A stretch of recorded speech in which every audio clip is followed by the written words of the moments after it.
Nagtala ang Quezon City ng 421 new cases ng Human Immunodeficiency Virus o HIV mula Enero hanggang Mayo ngayong taon. Mas mataas ito ng 2.43% kumpara sa parehong panahon noong 2024. Nasa 35% o 149 sa mga nagpositibo ngayong taon ay mula sa tinatawag na young key population o mga edad 15 hanggang 24.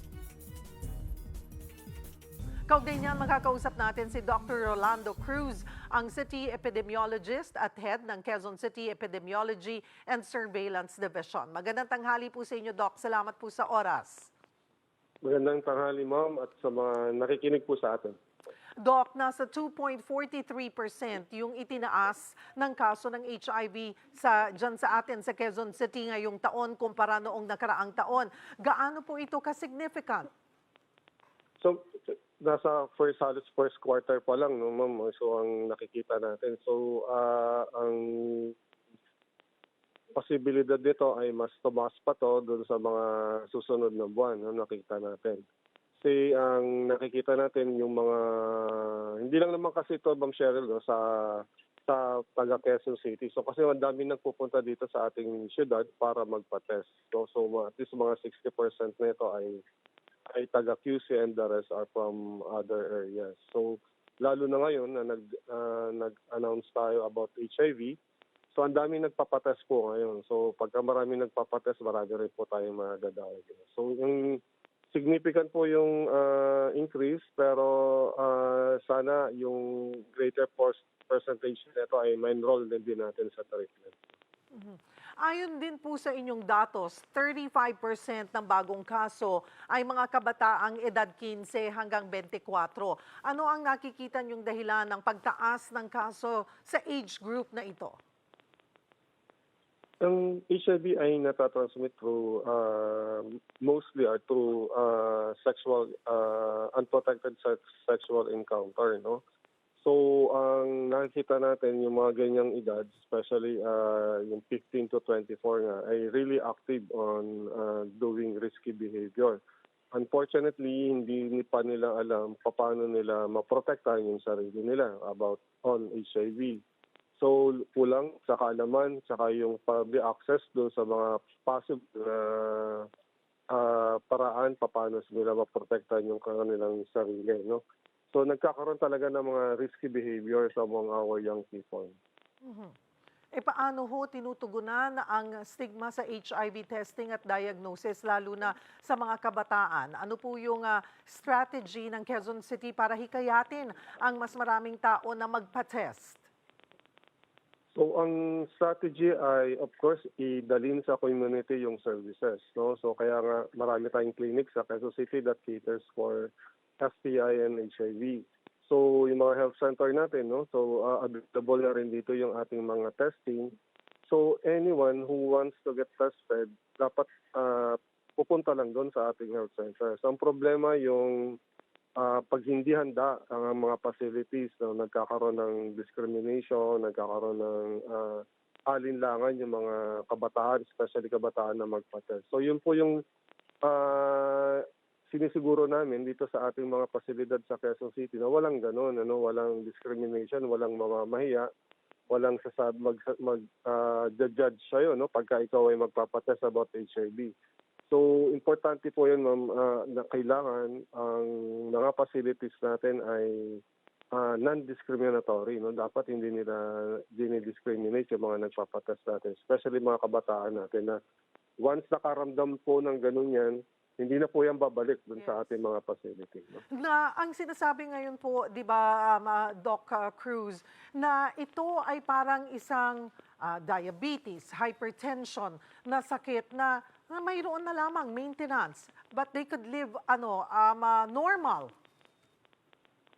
Yes, tama po yun. Pero ang kibat kasi nun sa HIV ay habang buhay mo na itong gagawin. Ano? So katulad sa mga, kung ikaw ay ma-diagnose na may HIV at 17 years old. So 17 years old hanggang tumanda ka, magagamot ka hanggat hindi tayo nakakahanap ng cure sa sakit na ito. So kaya talaga ka-importante yung as much as possible na hindi sila ma-infect. Ngayon, kung ma-infect ka, sama naman po, no? No, meron tayong gamutan, no? So pero ang challenge dito ay para doon sa mga kabataan kasi hindi pa sila masyadong disiplinado, no, para mag-take araw-araw nung ating antiretroviral drug. So, yun ang nagiging problema natin. Ngayon din po ba nakikita niyo pong isang factor din ng pagtaas ay siguro mas marami talaga din ang nagpapatest, mas aware? Na sinabi na po natin yan, natatandaan mo yung dyan, before pa pandemic, yan na yung dinadahilan natin, na marami kasi nagpapatest, no? Kaya madamas. Totoo naman po yun. Pero kasi dapat, ang nakikita natin, is either hindi pa enough yung testing, o hindi natin natatarget na ng mainam yung mga dapat natin i-test. Kasi kahit dumadami yung testing natin, hindi na stop yung transmission. Supposed to be dapat mapigil natin yung transmission. Dapat yung cases natin bumababa na. The more we test, the more we find cases, the more we treat them, so hindi na sila makahawa. And therefore, dapat bumababa na yung kaso natin. Pero hindi. Tuloy-tuloy pa rin ang kaso ng Pilipinas pataas. No? Dito sa Quezon City, we're seeing a plateauing ng cases. No? Hindi na tumataas masyado yung positivity rate natin. Kasi nga, last year, nakapag-conduct ata kami ng more than 40,000 testing dito sa Quezon City. And then, itong quarter na lang na ito, nasa mahigit na 20,000 yung testing natin. So, and then nakikita agad natin yung mga na dapat i-test, na i-enroll agad natin sila sa treatment. So dapat ganun.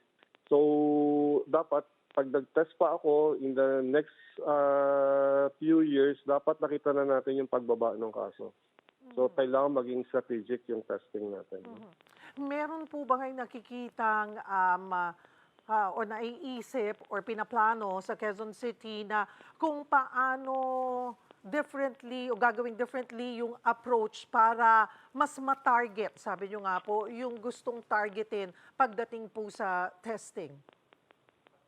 So, natatandaan mo na meron kaming mga sundown clinic, no? Ang sundown clinic natin really ay targeted for men having sex with men. Ibig sabihin yung mga kalalakihan, hindi para sa kanila to, hindi sila nakahalo dun sa regular na mga pasyente sa umaga, no? So ayun, isa yon.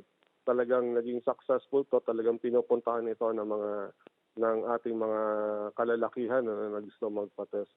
Ang second, yung approach natin na yung ating mga community-based organization na nagtatrabaho sa mga ganito, katulad ng young key population, yun ang doon nakikipag-collaborate, no?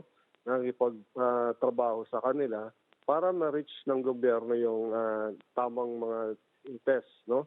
So, we're also working with our sangguniang kabataan, no?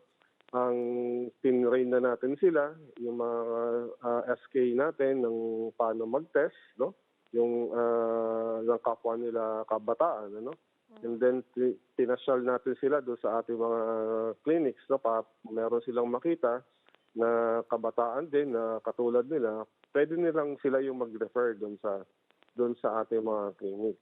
So ganun yung approach natin. Of course, alam mo naman sa Quezon City, napaka-inclusive natin lahat ng healthcare natin dito, no? Wala tayong dinidiscriminate. So importante po 'yun kasi dapat maramdaman talaga, no, makita na ang society natin dito sa Quezon City ay accepting, na hindi tayo nagdi-discriminate anuman ang inyong gender preference, no?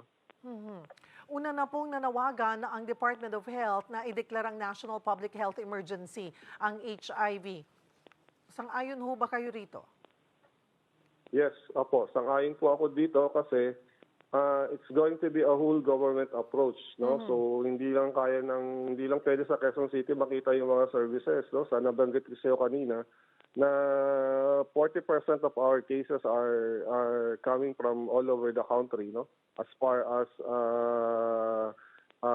yung sa Cavite, Laguna, no, nagpupunta dito kasi hindi available yung services doon, ano?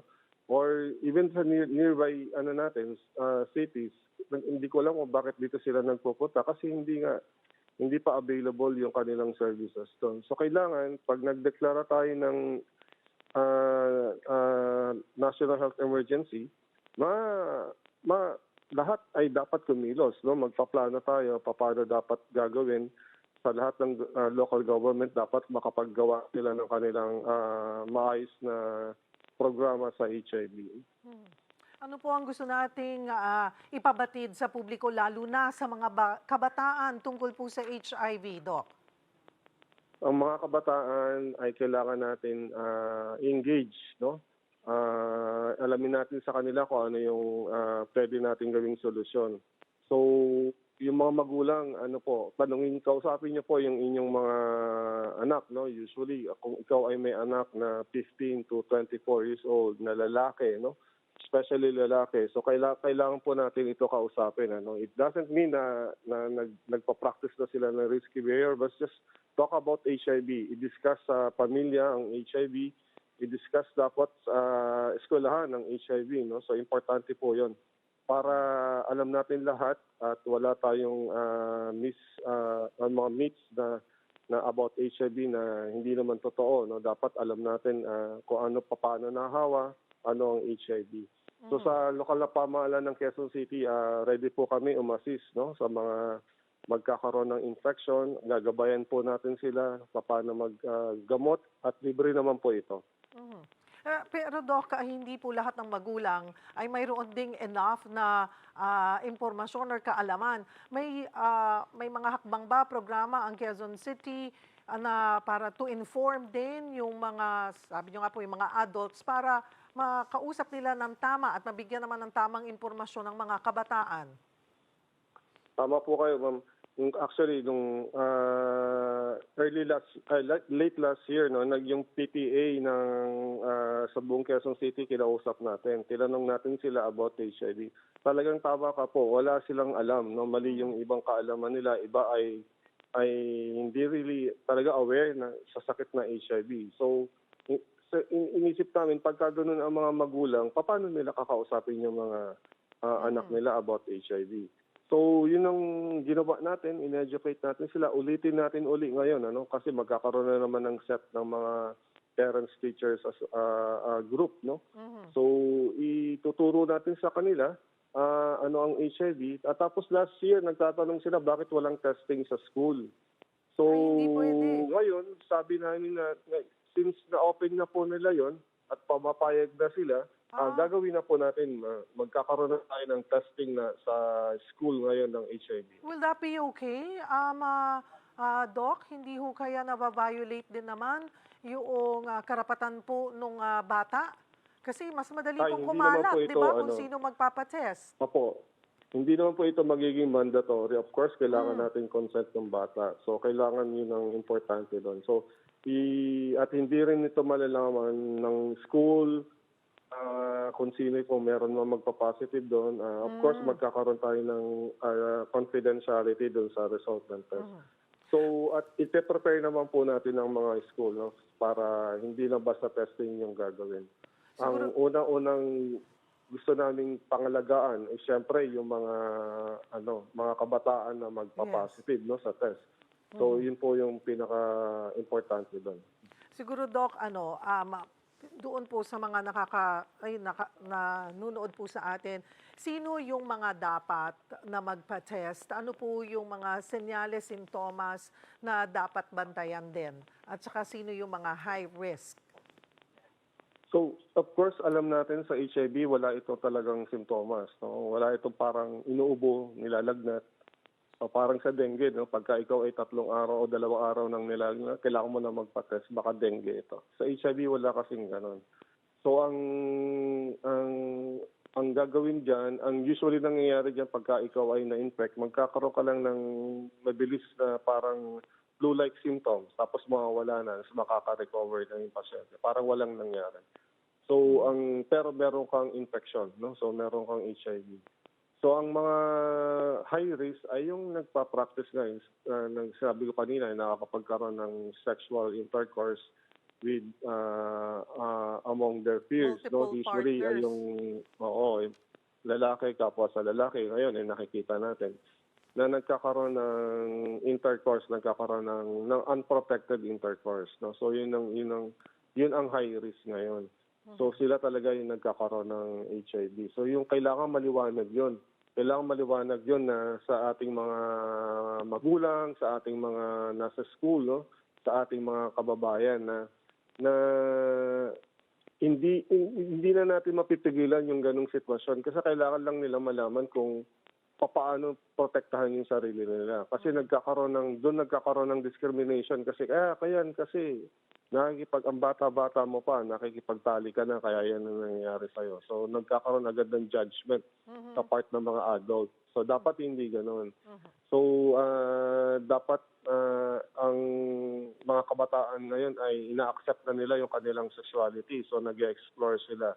So, kailangan magabayan natin sila na maayos doon na hindi sila ma-infect ng HIV o other STIs.